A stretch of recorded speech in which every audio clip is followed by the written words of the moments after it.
30 seconds.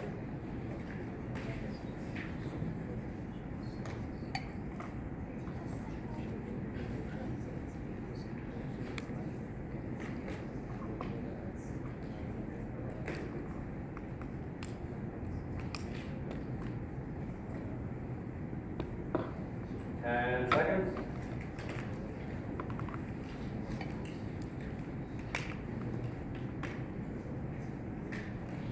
Okay. All right. I think this one was a little bit more challenging, but let's figure out what you guys think. Oh crap. Well, you shouldn't see that slide because that has the answer on it. But oh shit. Okay. All right. Well, we're gonna go over this one. Well, the good news is the majority wins. But the bad news is, the majority, I guess, in this case, does not win. But I don't know what you call this. There's a voting thing that talks about, it's not the majority, but it's the highest, whatever. Anyways, okay, we're gonna go with this. Okay. So why does this produce an error? What happened here? Okay. So let's work through this step by step. What's the string length of S? 1, 2, 3, 4, 5, 6. It's 6, not 5. There's a space right here. Okay? Oh, come on. That is obvious. That I don't even care. I have no sympathy if you guys don't see that. Like, come on. There's a huge difference between this and like. Okay. You know what? You guys are sort of losers. Oh, what happened? Okay, hold on. My thing turned off. In all this excitement. Okay. All right. This is the mic. It is working. Okay. So string length is 6, and if you don't think so, you're a sore loser. So this is 6. Is 6 greater than 3? True. So this returns true. So it goes on to this expression. This one starts off with the string length of S. String length of S is 6. Okay? So substring of S from 3 to 6. 0, 1, 2, 3. Okay? So we're starting at 1, 4, 5, and so yeah, keep in mind, it's up to but not including this number. So this number is 6. So it's up to but not including 6. So it's this entire string. It's CS 115. Okay? Does string equals CS 115 to the empty string? No. So this results in, string equals, this results in false. Not false is true. Wait, what happened? What's happening here? Hold on. Right, okay.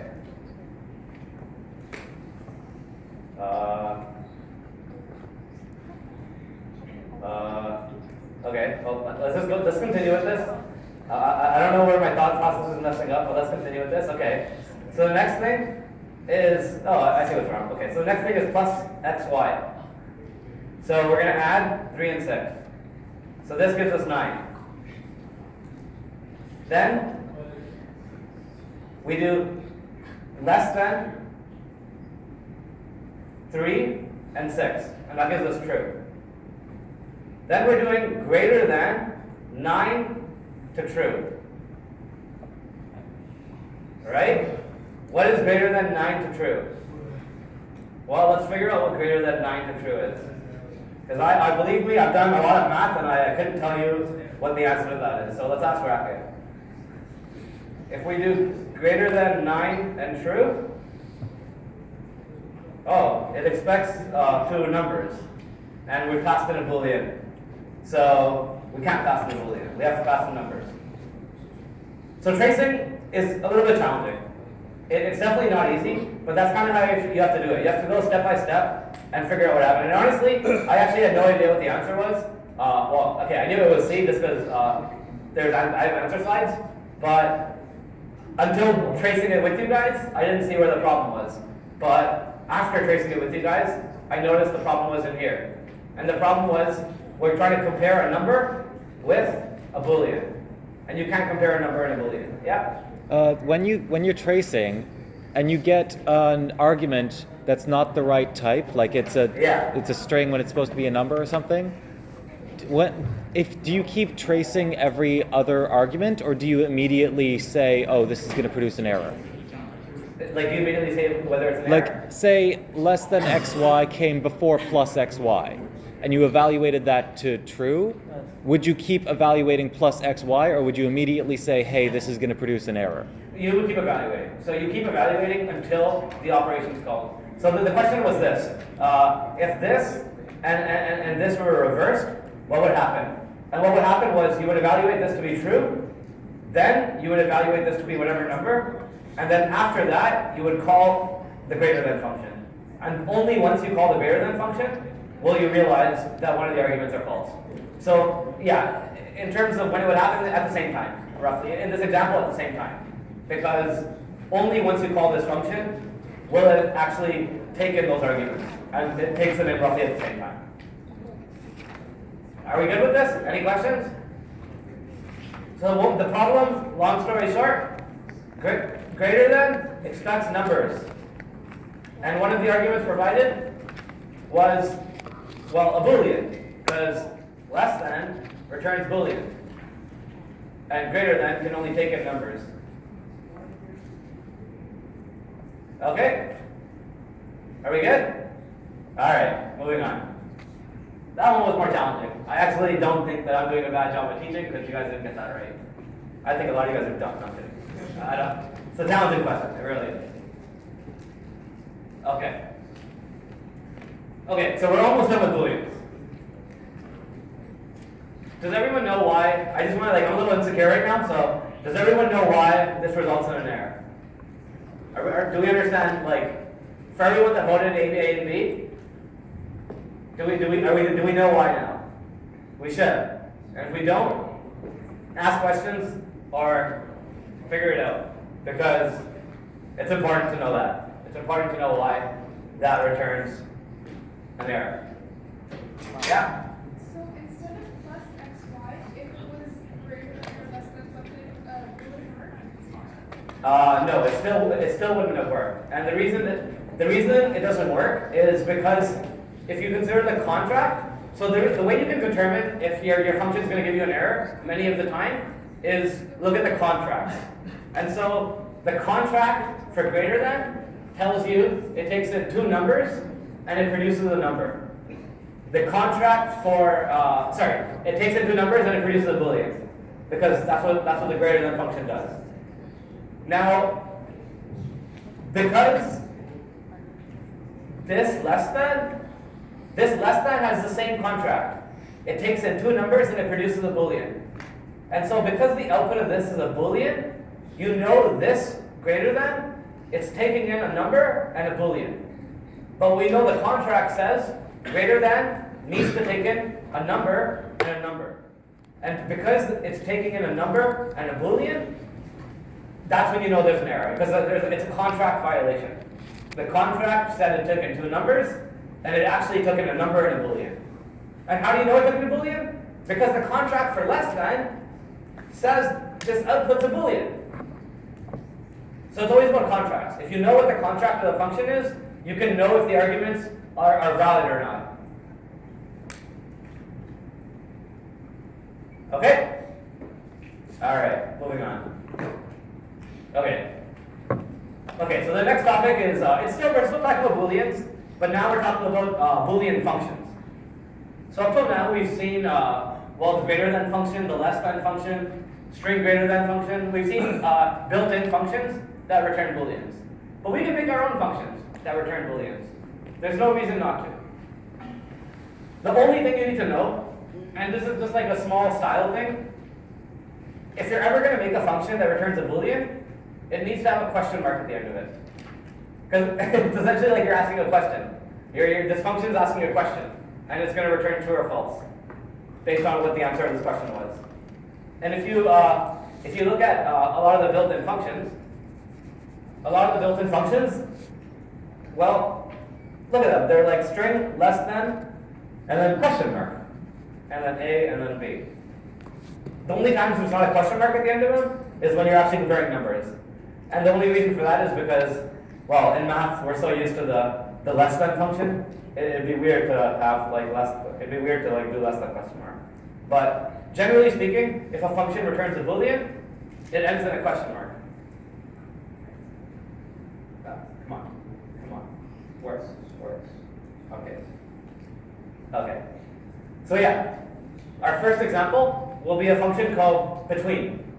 And this function, it takes in 3 parameters: a low, a high, and then a number. And all it does is it determines whether this number is between low and high. And this is how we can do it. We would have an AND that checks if this number is bigger than lower, and then combine that with AND, or with a statement, is the number less than high. And now we've made our own in-between function. We can essentially determine if one number is between 2 numbers with a function like this. So this is our way to define functions that return Booleans. Okay? And yeah, just another function. You can have a function called canDrink, which takes in an age, and if the age is bigger than 19, then it returns true, and if it's less than 19, it returns false. Pretty straightforward. Okay? Any questions? So all we're doing now is we're writing functions that return Booleans. Okay? Okay. Conditional expressions. Okay, perfect. We have half an hour to cover conditional expressions. Okay, so this is probably the first challenging thing that you learn in this course. So let's try to work together and figure out what a conditional is. So what is a conditional? Well, a conditional is our way of essentially saying we want our function to do several different things based on several different conditions. So who here in math has seen a piecewise function? Yeah? Okay, nice. Cool. When I got to university, I had no idea what a piecewise function was. And so seeing stuff like this was like, why do you have an open curly brace with a function? But a piecewise function, for all you guys that don't know, in math, is a function that does 2 different things, or several different things, based on several different conditions. And an example is the absolute value function. So the absolute value of a number is that number if it's positive, and if it's negative, then it's the positive version of that number. So the absolute value of 5 would be 5, the absolute value of like 20 would be 20, but the absolute value of like negative 10 would be 10. Because you just take the negative version of all negative numbers, just to convert it into a positive number. So to represent that mathematically, you would say the absolute value of x is negative x when x is less than 0, and it's x when x is greater than or equal to 0. Now, up till now, if we wanted to represent a function like absolute value of x in Dr. Racket, we had no way to do it. There's no way for us to write a function that returns negative x when x is less than 0, and x when x is bigger than or equal to 0. So now, with conditionals, we do. Because we're going to have a condition. We're going to have one condition for when x is less than 0, and then one condition for when x is bigger than or equal to 0. So we'll see how it looks in a second. Well, this is how it looks. So you have, I'll ask you a question in a second. So we have con, and then after con, so con is a function, like any other function. But it looks very different than all your other functions you've seen so far. This is the first time in a function we're going to see a square brace. And what that means is that's just one condition. So this con has 2 conditions. It has one condition for when x is less than 0, and then another condition for when x is greater than or equal to 0.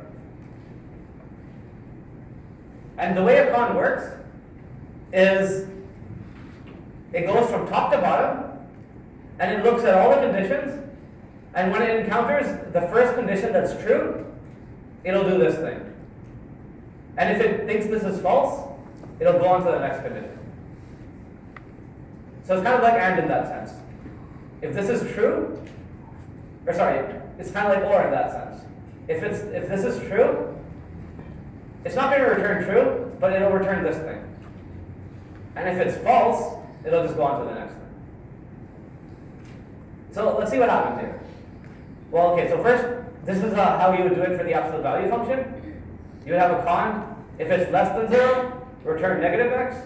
And if it's bigger than 0, return x. Generally speaking, the way it looks like is this. You have some question. And look, these were questions. They return booleans. It's very important to realize these questions have to return booleans. So this is a question. Look, it's is x less than 0? We asked a question, and we got a boolean response. So when it says question 1, question 2, question k, what this means is whatever you put here has to return true or false. It has to return a boolean. And the way it works is if this question was resulted in true, so if this resulted in true, then you output the answer. And if this condition resulted in false, you get rid of this answer, and you go on to the next condition. Let me just see what's next. Okay. Okay, so let's see an example. Let's see what happens here.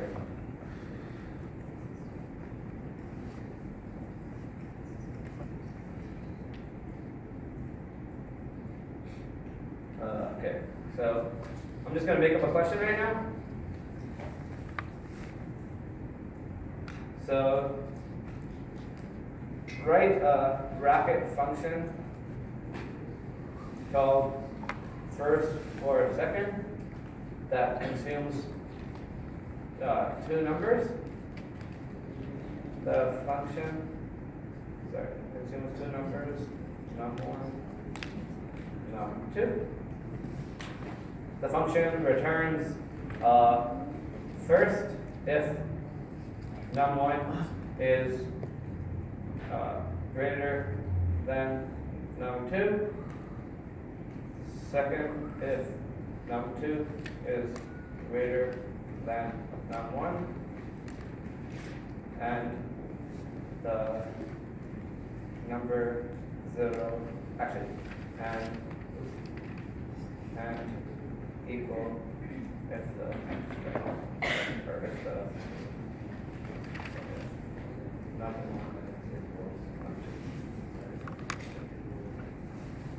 okay? Does the question make sense? So we're writing a function called first or second that consumes two numbers, and it returns the string first. If the first number is bigger than the second number, it returns the string second. If the second number is bigger than the first number, and it returns the string equal if the numbers are the same. Okay, so first we write the contract, or sorry, the purpose. So first or second, it consumes num1 and num2. So produces first if num1 comes before num2. Second, actually, if num1 is greater than num2, if num1 is less than num2, and equal otherwise. Okay? And the contract would be first or second. It consumes a num and a num, and it produces an str.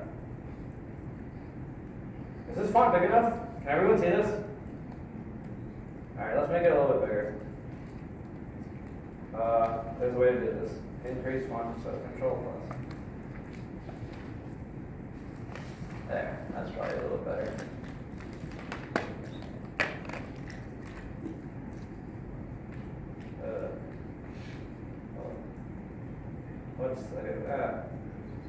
Screw it. Okay, that's good enough. Okay?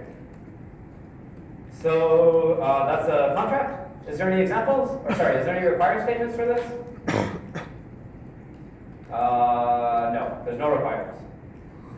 There's nothing, there's no restrictions on the numbers. So examples, I'm just going to do one because this is not the relevant aspect of this. Check expect, first or second, 1 and 2, returns second. Okay? Now again, you don't have to write implementation. I'm just going to write it, just because I like to write it. So, define first or second. It takes num1 and num2.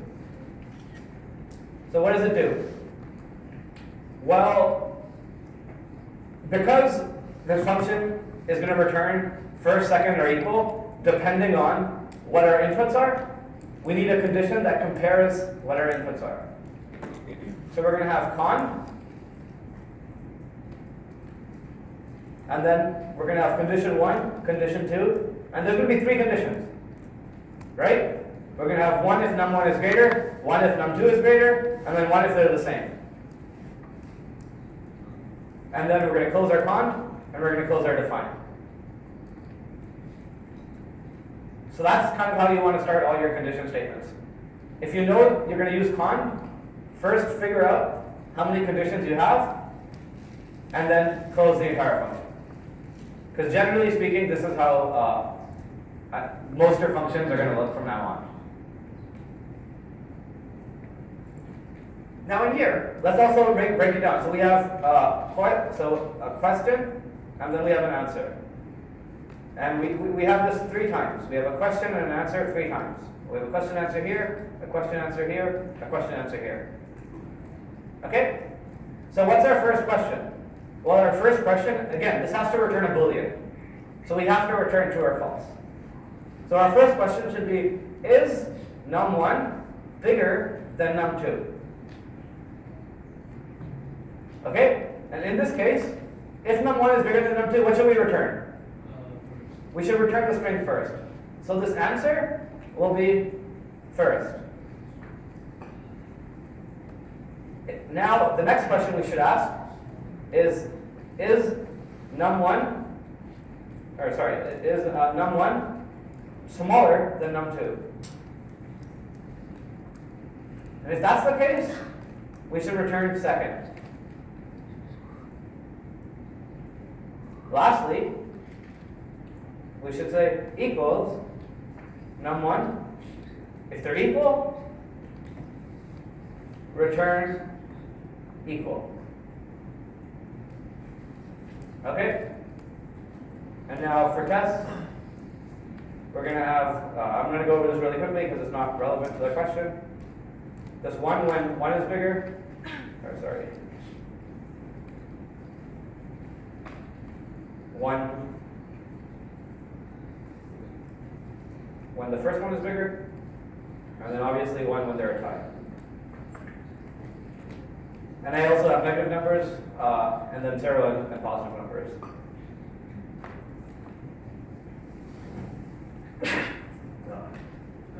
Thank you. Okay, so those are 3 tests. And all 4 test pass. Okay, so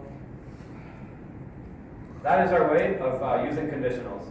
It's a question, an answer, question, answer, question, answer. Make sense?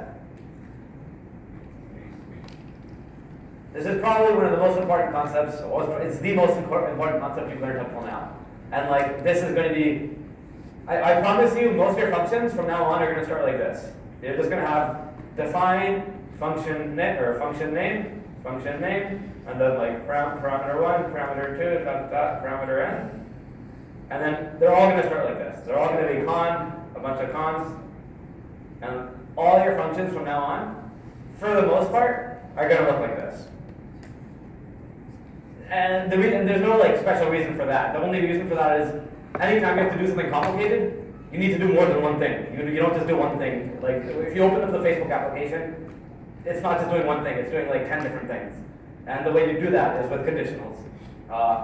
So essentially all I'm trying to say is this is our way to write more complicated functions.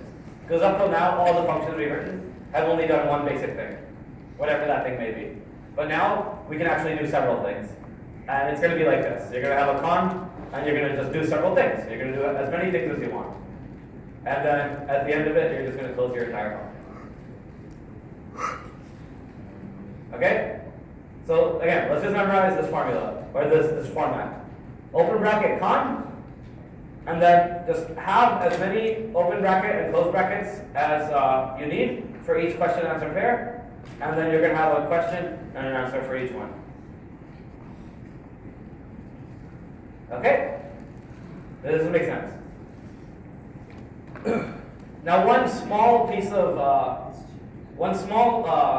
thing we want to add is something called the else condition.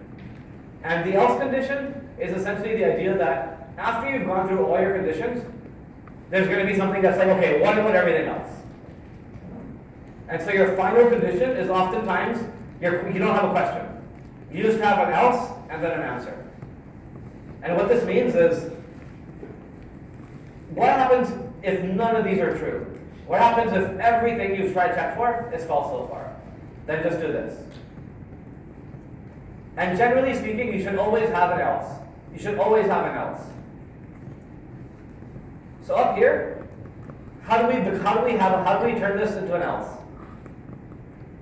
Well, you'll notice in this we checked if num1 was bigger, and here we checked if num1 was smaller. After you check if it's bigger and smaller, there's only one possible thing left. And the only other possible thing is if they're equal.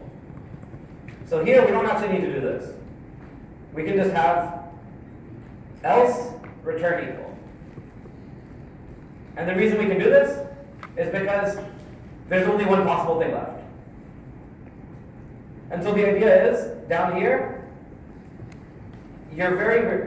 oftentimes your last question doesn't actually need to be a question, because everything else is false, so this is the only possible condition left. Does that make sense? It's very, very important here.